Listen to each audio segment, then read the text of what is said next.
Protons, neutrons, electrons, quarks. Ever heard of a quark? I have, but I need a little help explaining it. Luckily, we have someone today to help us do just that. Astrophysicist Neil deGrasse Tyson is here to explain astrophysics for people in a hurry. His new book. Stay with us. Hi, I'm Nergis Mahbubala. I'm a professor of physics at MIT and a member of the LIGO team, and I'm in the stream.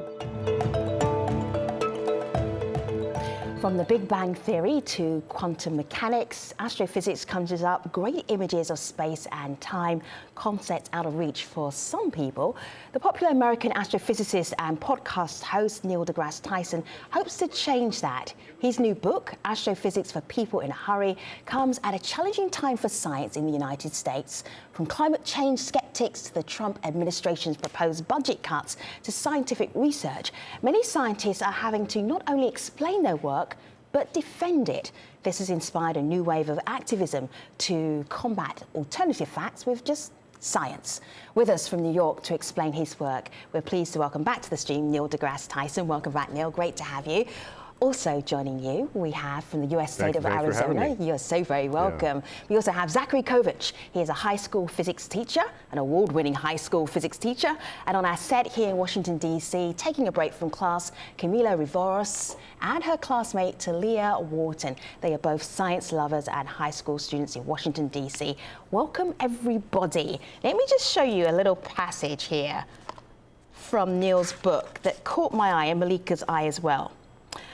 Knowledge of physical laws can in some cases give you confidence to confront surly people.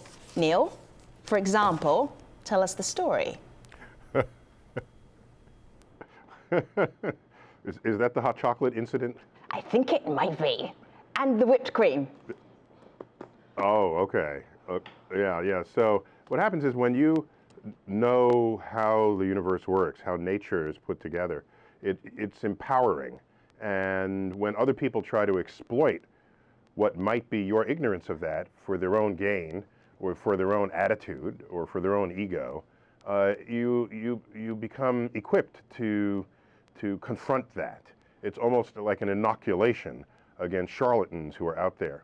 This one particular case, this person wasn't a charlatan, they were just confident in spite of their ignorance. And I was in a coffee shop, happened to be in Pasadena, California. And I'm not a big fan of coffee so much, but I like a good hot chocolate. And so I ordered a hot chocolate, and of course I ordered it with whipped cream. That's how you got to do that. And so it came, and I didn't see any whipped cream. And I said, you neglected to put whipped cream on this. And he said, oh no, yes we did. And I said, well, where is it? He said, oh, it sank to the bottom. At which point I said, either the laws of physics that apply everywhere in the universe are somehow suspended in your coffee shop, or you didn't put whipped cream on my hot chocolate. And he got indignant. And so to his credit, he wanted to prove me wrong. Science and experiment. Went back in the kitchen to bring out the whipped cream. Right. There it is. He's going to do the experiment. He whips out, takes out a dollop of the cream, pops it down on my hot chocolate, bobs once or twice, and then floats to the top. And then, so indeed, that coffee house is within the laws of physics of the universe. But I think there's an important lesson there, and that is, if you doubt something, then you do the experiment. And in science, emergent truths arise not from any one person's experiment that they publish. You can point to it and think it's the truth, but it's not how we establish objective truths. We establish it by saying, okay, you do the experiment, you get this result. I need somebody to double check that. I need someone who's a competitor to see if they're wrong. And so everyone then devises a new kind of an experiment, and they end up maybe getting the same result. And if everybody starts getting the same result, and it's consistent, you'll always have some outliers, of course. But if the overwhelming majority are consistent with the same result, you have a new emergent truth. Right. So in that coffee house, the emergent truth is that whipped cream is lighter than hot chocolate. We can put that in the book. The fact that he wanted to prove you wrong in the first place means he clearly didn't know who you were. That's not a problem for our audience, though. There is a video comment here from Sohail Hussein. He does know who you are. He's a big fan. He is a student at George Washington University, and here's his thoughts on your book. Have a listen. As a non-science major, I fell in love with the concept of your book. I think it's fantastic that you've compiled all of these terms and ideas that we hear in our everyday lives, but really don't know too much about. But my question is, who is the audience most distant from you that you are trying to reach out to in this book? Audience, that's a good question. That's a great question. A great question. And I would say, I kind of divide audiences into three groups. And so one group is they already know they like science, and they have an appetite, and they know they have an appetite, and for some of them it's insatiable. So we got them, all right? And there's a lot of ways that appetite can be satisfied. Then there's another group that doesn't know that they like science. They haven't been exposed in the right way. And for me, that's the most fun audience, because I think there's an ember in there kind of glowing, but not yet ignited. And if I have the right sentence or the right turn of phrase and the right ideas or the right mind-blowing concept, it could just turn that dull glowing ember into a raging fire. And they say, oh my gosh, I never knew. Right. I want more. Yeah. Now there's a third category, which is much more difficult. And these are the people who are sure they don't like science. For whatever reason, bad experience in school, the teacher, whatever. And they are harder to get to. Yeah. And so what I try to do in those cases, is offer ways that science has touched their lives in ways they would not have imagined. And one way I did this I guess how long ago? A year ago maybe? I was channel surfing and I came upon a football game that had just entered overtime. And that's a good time to enter a football game, just at overtime. And I had about 15 minutes before my movie was going to begin. So I just started watching it. And after the requisite exchange of possession, the next score would be for the win, sudden death. And I think it was the Cincinnati Bengals. They were in possession. They came within 50 yards of the field goal, and they kicked the field goal. And there it was. And the ball tumbled up. And it hit the left upright and careened in for the win. And I looked at that and I said, wait a minute, So I quickly checked the orientation of the stadium, the latitude of where they were playing this game. And I ran a calculation. Then I tweeted. And I said, the Cincinnati Bengals won the game on a sudden death field goal. That win was likely aided by 1/3 of an inch deflection to the right because of Earth's rotation. And people say, oh, mind blown, oh my gosh, what about it? And the local sports talked about it. And I realized in that moment, of course, you are bringing to the table a scaffold of pop culture. I didn't have to explain what football is or what a field goal was or 50-yard line is. You come prepared with that. And now I clad that scaffold with science. Now, if you didn't like science, but I know you like football, now science is enhancing your appreciation of that sport. Real science. And so in this way, it's almost like I'm putting, little candies in front and guiding you to places where you never knew science lurked. Absolutely. See, Neil, let me just bring in Zach. Zach, so you're this high is how school. I think about it. Yeah. Let me just bring it in, Zach. Zach's our high school physics teacher. Zach, you dropped out of physics when you were studying physics, and now you're an award-winning physics teacher. What is it about what Neil does and what you do to bring people in to science and into physics, get them hooked? It's the exact same thing. It's knowing your audience. There's the handful of students that love science, attack it voraciously, love every bit about it, want to learn more. Those are very few students, and they're great to have. But the majority of my students is what I think Neil would consider that middle audience, where they don't yet know that they love science or even like science or understand what it is.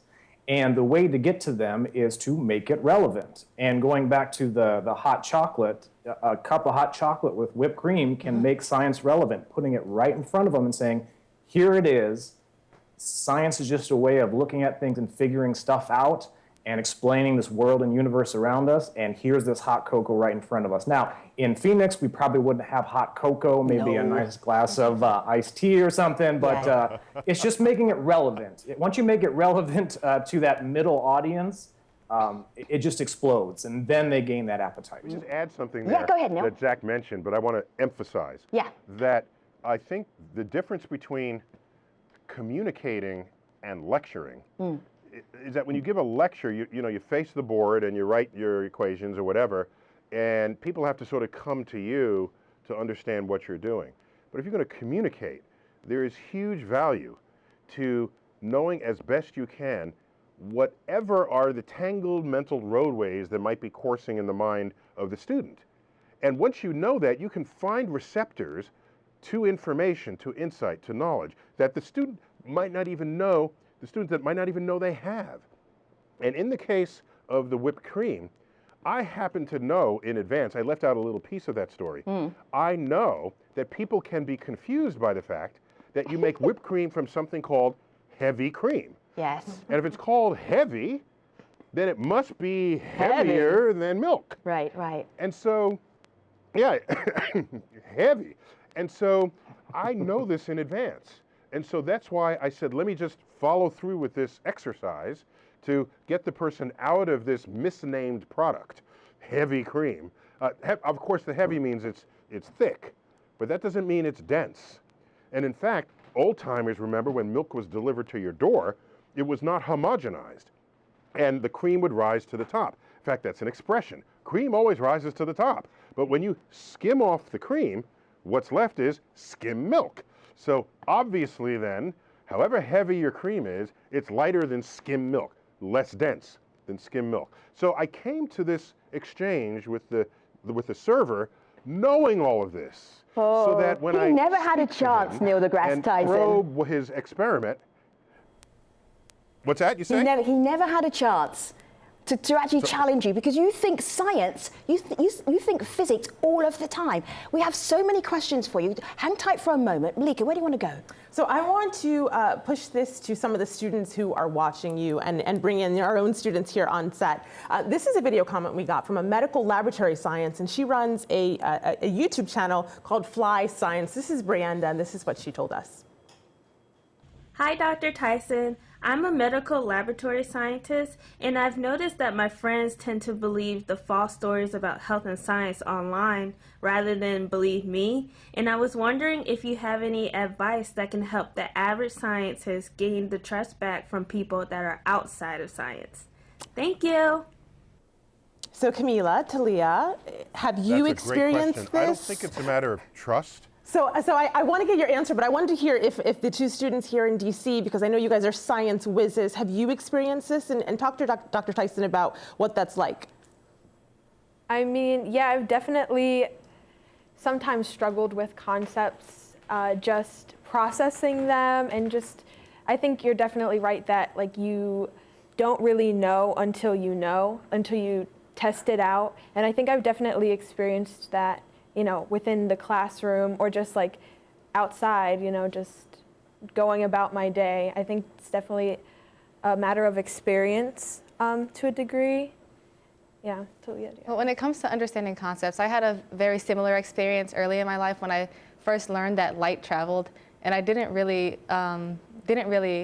know what that meant, believed it. So I kind of just learned about the experiments and learned about how light works, such as topics in special relativity and astronomy class and things like that. And so now I get it. Now I get that light travels, but it does exist that people don't understand topics, so they don't want to believe it. You mentioned astronomy class, but you are a junior in high school, and most high schoolers in the U.S. do not take astronomy. Well, the class is offered by GW, so our school has a partnership, and we can take classes there. Neil, I want to change the topic just a little bit. I'm just fishing through your Twitter feed here, and you said on April the 21st, show me a nation with a science-hostile government, and I'll show you a society with failing health, wealth, and security.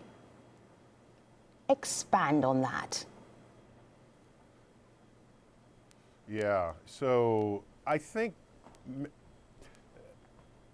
most people know this, and if you don't, it can be explained and then you get it. So I just thought it would bear repeating that innovations in science and technology will serve as the engines of tomorrow's growth economies. But not only that, it'll serve to keep us healthy and also aid in our security. It could be cybersecurity or tech security.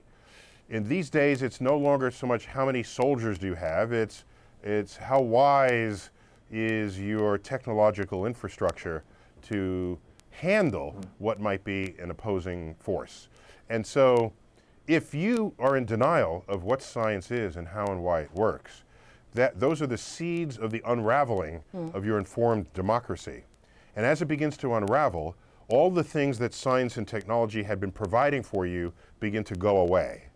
And so without hesitation, I composed and posted that tweet just to remind people of the importance of what it is to support STEM fields in your culture. Without it, you might as well just move back to the cave, because that's where you're headed. I would actually like to jump in here. As an educator, again, knowing the audience of students, there are those few students that I know will do great things in science, study science as a major and career, but it's that majority of students who I just want to get scientifically literate. And I want to emphasize that scientific literacy isn't just about knowing facts and figures and equations and solving problems. It's understanding how science plays a part as a process in our community, in our livelihood in the world.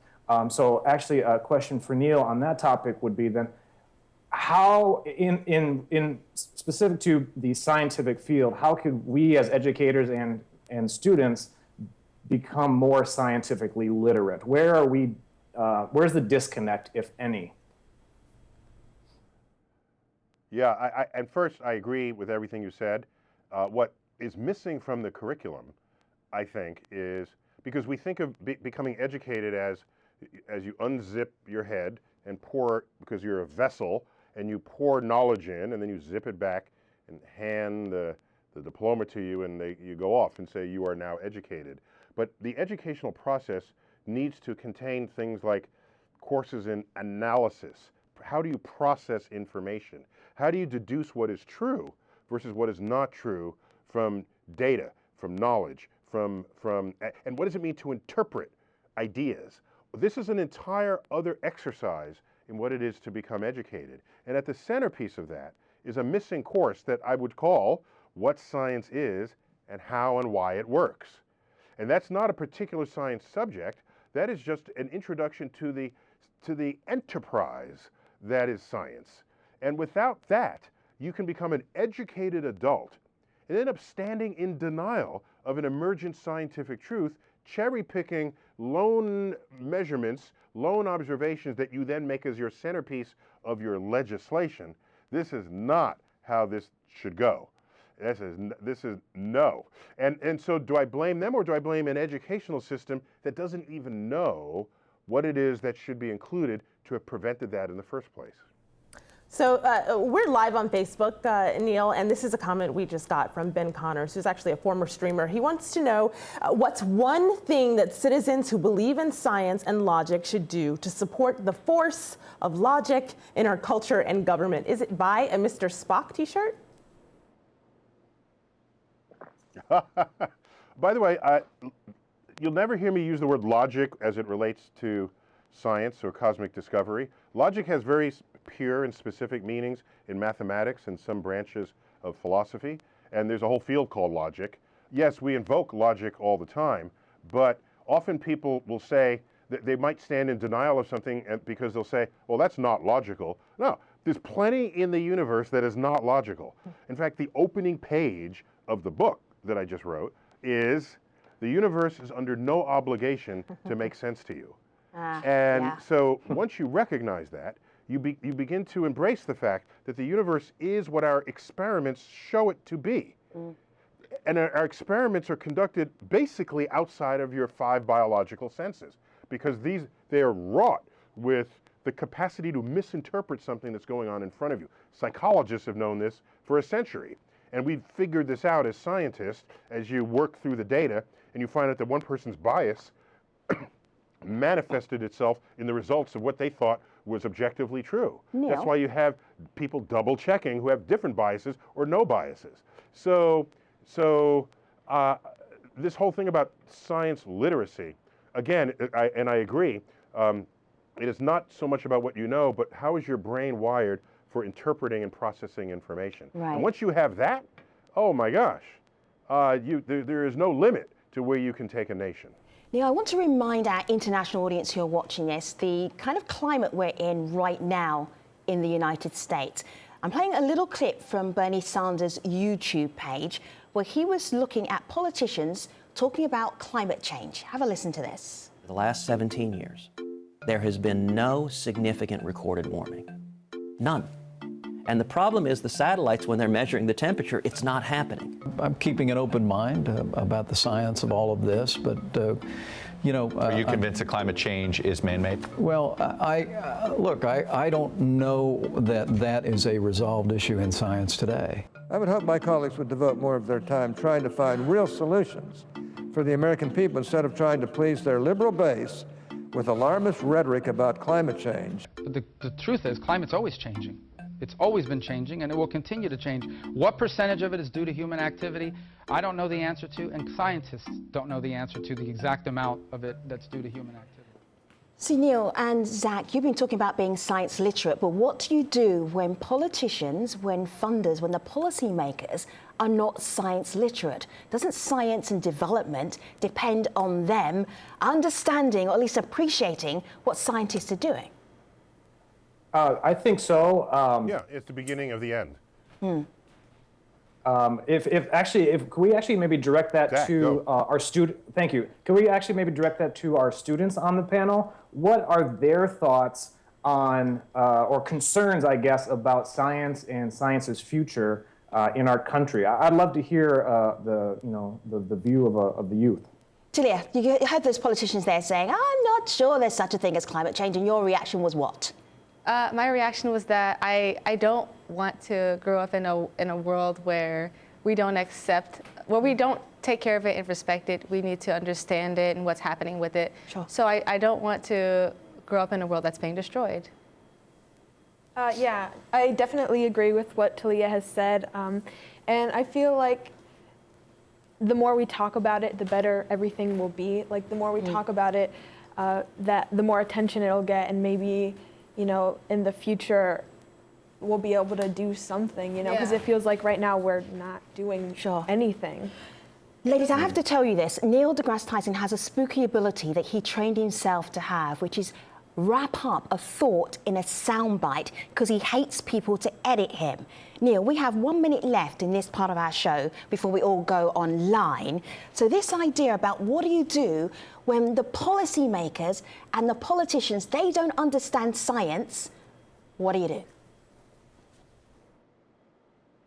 You educate their electorate so that they know what science is and how and why it works, so that in the future it would be impossible for them to elect someone representing them who does not know this. Interesting. You can spend more time with Neil deGrasse Tyson online. This is what you have to do. You can go online to stream.aljazeera.com right now, and then you'll see Zach, you'll see Talia, you see Camila, and also Neil deGrasse Tyson. And let me also remind you that Astrophysics for People in a Hurry is available now in the United States.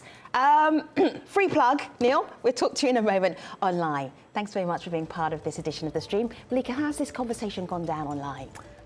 Pretty well. I will give you a tease for the post show. This is Caleb, who says, do scientists truly understand how condescending they are to taxpayers in some of these conversations? So we'll see what our guests think about that. All right, to be continued at stream.aljazeera.com. Thanks for watching.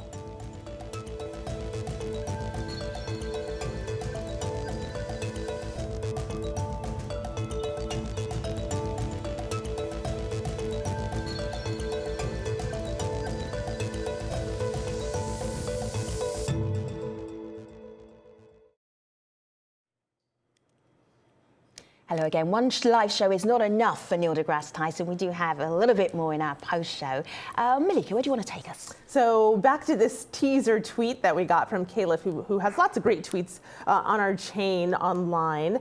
He asked, do scientists truly understand how condescending they can be to taxpayers in many public science communication conversations? And Neil, I will tell you, though, that Caleb does come from a science background. So he's asking this among friends. What do you make of that?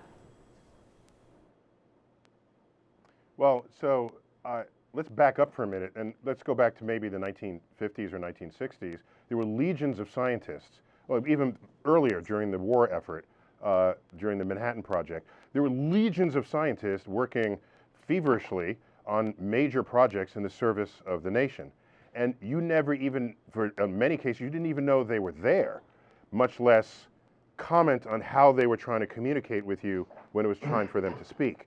So that was a whole era where science was being conducted, and the public just received the fruits of that science. The polio vaccine, all the other, the rise of the information technology revolution built on quantum physics that had been discovered in the 1920s. So most of the time, you never even knew scientists were there or knew how they spoke. And then in the 1960s, 1970s, Carl Sagan emerged as a friendly scientist who you could listen to. You say, wow, that's kind of cool. And other scientists attempted this, but not as successfully. And so scientists in our formal training are not, it's not there. It's not there to say, this is how you communicate with the public. So we have our vocabularies and we just speak in the way we speak to our colleagues, and it fails. I think we have some self-awareness of this. I'll tell you that Alan Alda, the actor, is co-founder of an entire branch of the State University of New York at Stony Brook, where their goal is to teach science graduate students and science faculty how to communicate with the public. So it's a known problem. And I think now that more scientists are in the public eye, and I think we've made progress, but there's still a long way to go. Zach, how do you do it? It's just being relatable to the kids. So in my classroom, I may sound not intelligent, but that actually comes from spending hours trying to figure out how can I relate whatever it is I'm talking about in terms they understand, in slang they understand. Give us an example. What's your next class going to be? What's your next lesson that you're going to teach, and how would you introduce it? To be honest with you, with the rigorous schedule of a teacher, I don't know what I'm teaching until about midnight the night before. So all right. I've still got a few hours before I actually figure out what's going on. But right now, we're talking about energy, and energy is this intangible thing. So how can I describe this intangible thing?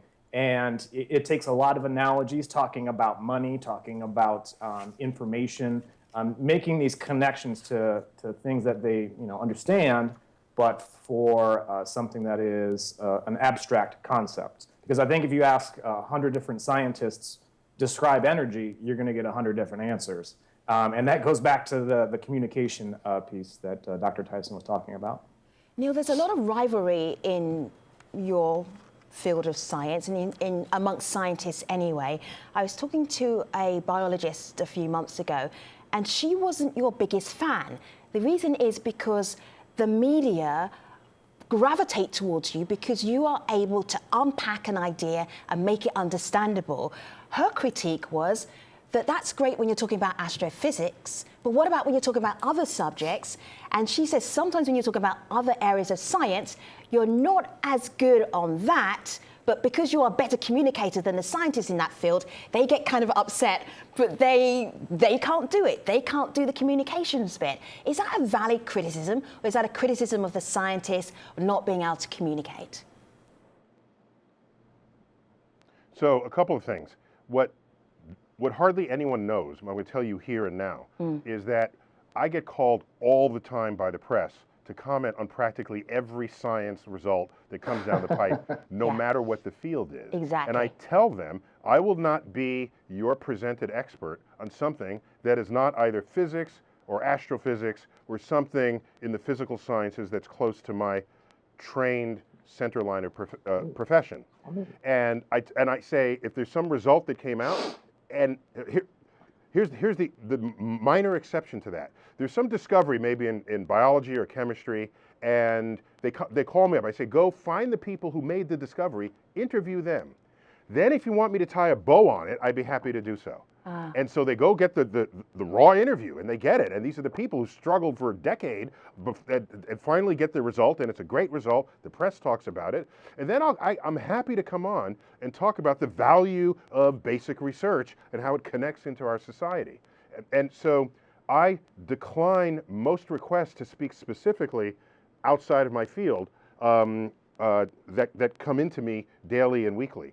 So whatever leaks in is the little bits where I'm on for something that's centerline astrophysics, and I'm still there in front of them, and then they ask another question. Sure. Well, tell me about global warming, or Yeah. the new gene editing process that we have today. And so I'll say, oh, well, I'm curious about the future of that. I'll look forward to, I got to say something because I'm on the air and it's live. So, but you're right. What I don't want to be the only person up there. In fact, I'd rather stay home.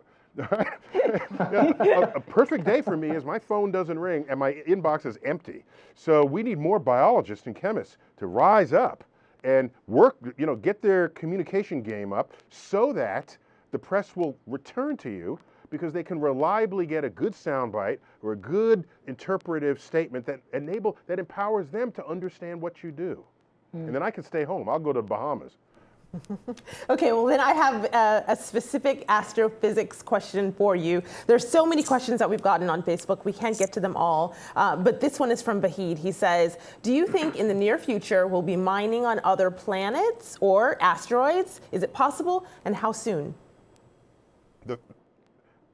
The first trillionaire will be the person who figures out how to mine asteroids for their natural resources. So of all space ambitions, of all space ideas that are on the table, by far the most lucrative one, if you want to talk about a return on an investment, is the natural resources that are out there, exploiting them for whatever needs, either space-to-space transport or asteroid back to Earth transport. So how soon? There are corporations that have been established for this purpose. One of them I think is called Space Resources or something like that, some variation of those two words. You can look them up. And so I would say maybe in the next 10 or 20 years, we'll see early expeditions to the surface of asteroids where you begin to figure out how to dig, extract, process, transport. Maybe in 50 years' time, it'll be just another industry that's going on, and nobody will think twice about it. And by the way, you need these people who know how to get to asteroids and mess with them, because if we find an asteroid that's headed towards Earth, we just get on the phone. Hey, oh, by the way, you guys, after you take out the iridium, could you deflect it a few inches to the right so that it doesn't hit Earth? And so we're going to need some kind of asteroid access going forward, and this could be the ticket for that. Okay, so I'm going to throw another one at you. This is from Izzy. He's a fan of yours from Queens, New York, and this is his video comment. Hello, Neil. My question to you is, besides a wormhole, to travel to another part of the galaxy, is a generation ship possible? What would make it possible? And have you thought of any other ways to travel to different parts of the galaxy? Thanks. Now there's an impatient guy. He wants to get across the galaxy. So, I mean, he's right. We don't know how to do that in the absence of a wormhole, where it's some pathway through the fabric of space and time where you can cross the 100,000 light-year gap between us and the other side of the galaxy in a time less than your human life expectancy. You need a wormhole to do that. In a wormhole, you can do it instantly. By the way, this is what went on in the movie Monsters, Inc., where the monsters, they manufacture doors, and you open the door, and that is the door of the closet of some child that you're going to scare, because that's their job. They're monsters, and they scare children. But that door, even though it was a cartoon and had talking monsters, that door was basically a portal, a wormhole from one location to another, across time and space. So Yes, you need a wormhole. Now you mentioned a generational ship. I'm not a fan of that because you're committing whole generations of people to a destination that maybe they didn't opt out for. And now I guess when we migrated out of Africa, across Europe, Asia, into North and South America, the yet-to-be-born generations were kind of like a generational ship, right? Because they didn't have a choice to leave Africa, and then they're born on in the Arctic ice, ice sheets of North America during the Ice Age. That couldn't have been fun. But what are you after? The nomadic early humans were finding food. Okay, we've got food here. So what are you looking for? Enough to commit whole generations of people to be born again and again and again and again, and then the 20th generation down the line, they arrive at a planet. I would just simply ask why. Why would you do that? I'd just rather wait around for a wormhole or warp drives, something that we know we've got in science fiction. There is. I have. Yes, Zach, go ahead. I have a question actually for our students, not to shift gears, but I wouldn't be doing my due diligence as a teacher if I didn't provide a quick test for our students on the panel there. They thought they'd skip school, but no. Oh, no. All right, go ahead, Zach. We're almost out of time online. Go ahead. Since it's International Star Wars Day, students, may the 4th be with you. May the 4th be with you. Who is your favorite Star Wars character? I'm definitely a fan of Leia, for sure. I remember being young, watching her, and then when The Force Awakens came out, just like my mind was just blown. Like, what a strong character, definitely. I love her so much. So I'm actually not a huge Star Wars fan, so I can't fail the test. That's all right. It's 40 years old. There's no reason why you should be a fan. I am just thinking, Neil, listening to you speak, having had you on the stream before, you are yourself a force. You are an incredible, charismatic personality. People who work with you, people who are close to you, do they ever get, Neil, just drink the hot chocolate, stop analysing it. Just watch the football game, shut up. Is there anybody that ever says, when you go, actually, does there anybody's like, oh, stop already? Does that happen? Okay, so I've gotten some of those reactions in my Twitter stream when I sort of rant on about a movie, how they might have done better had they gotten their science right. Yeah. There's a population of people, I tell myself it's the majority, but I'm not really sure, that who appreciate it. Yes. And then there's the rest who are saying, why are you ruining this movie for me? It's just a movie. And so I think some of my tweets are just deeply misunderstood. but I can tell you this, that I will not cite something that with these actualities unless in my judgment you're going to like what I say. Okay. Because otherwise I would just be annoying. Right? That's the most annoying thing you could do, to always be, correcting people. No, I don't. I try to make a judgment that you, as a human, a curious human, would be delighted to learn what I add in that moment. And if I learn that you're not delighted, I will edit that out of future moments when I have that kind of an encounter. You are always adding and subtracting from what I think will work as an educator. You are so strategic about then I could just be this, like I said, this annoying person that walks in that nobody wants to hang out with. By the way, you know the most annoying person in a movie is? Who? It's the person who read the book first. You know they're going to complain. So they should just stay home, as far as I'm concerned. So guess I'm wrapping it up. Zach, I'm going to wrap it up because we're going to fall off the edge of the internet. I know that is not physically possible, but we're almost out of time here.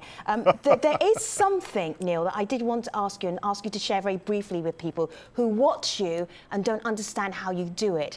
You taught yourself how to be a great communicator. You worked out what it was that people need, what's engaging, and you tweaked it. If you were going to give other young scientists that gift, that advice, what would you tell them that they had to do? Thanks, that's a great question. When I speak to people, I monitor things like their eyebrows, their attention span. Are they looking away? Are they looking towards me? Do the eyes get wider? When I'm finished speaking, do they come back with another question, or do they change the subject? These are cues for whether you are being interesting or not, whether the information you're sharing is piquing a curiosity in the person you're communicating with. And if it's failed, then adjust that. Find another way to talk about it, or pick something else to talk about, or don't talk about it at all until you can figure out how to speak in a way that will get someone not only interested, but have them want more of what you're giving. And so that takes energy and effort and body language, and so it's effort, but I'm delighted to invest that, because at the end of the day, you know, all boats rise in the tide. And so are we. And I have to say very quickly, Zach and Talea, Camila, our online community, and Neil deGrasse Tyson, thank you for engaging us for our show, our post-show as well. Best of luck with the book, Astrophysics for People in a Hurry. Take care, everybody.